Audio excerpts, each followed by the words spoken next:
Bonjour, je suis Françoise Apandry, formatrice à l'ISFEC François d'Assise depuis de très nombreuses années et j'ai beaucoup de missions au sein de l'ISFEC, parmi lesquelles le tutorat des étudiants du premier degré qui préparent le CRPE. Mais je suis également formatrice en sciences, je coordonne le parcours du CAFEP physique-chimie, j'assure la direction de certains mémoires et je m'occupe aussi d'un groupe de projet, le groupe de projet aumônerie au sein de l'ISFEC. Alors, les étudiants en distanciel ont souvent un sentiment d'isolement. Ils ont des craintes, de l'appréhension, ce qui augmente le stress. Et c'est la raison pour laquelle, il y a environ 3 ans, il m'a été confié cette mission de tutorat. Alors je vais prendre une image. Quand on fait de l'agriculture, on met des tuteurs pour les plantes, c'est-à-dire que ça maintient la tige droite, ça permet une bonne croissance. Et en fait, mon rôle, c'est presque la même chose auprès des étudiants.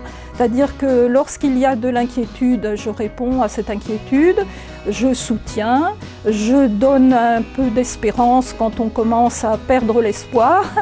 Et je m'occupe aussi de faire la coordination avec mes collègues formateurs parce que moi je n'ai qu'une toute petite partie de la formation, c'est-à-dire les sciences, et donc je ne vois pas tous les étudiants.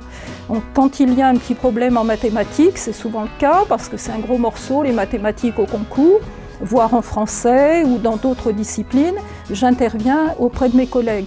Et je dois dire aussi que je travaille beaucoup en collaboration avec les délégués des différents groupes d'étudiants, que ce soit en M1 ou en M2. Et nous faisons un bilan régulièrement et dès qu'il y a un petit souci, on m'appelle.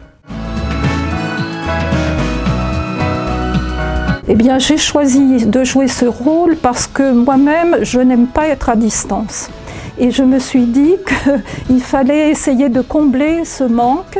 Quand on est à distance, on est tout seul. On n'a pas de correspondant immédiat, il faut passer par des intermédiaires qui sont informatiques, qui ne fonctionnent pas toujours.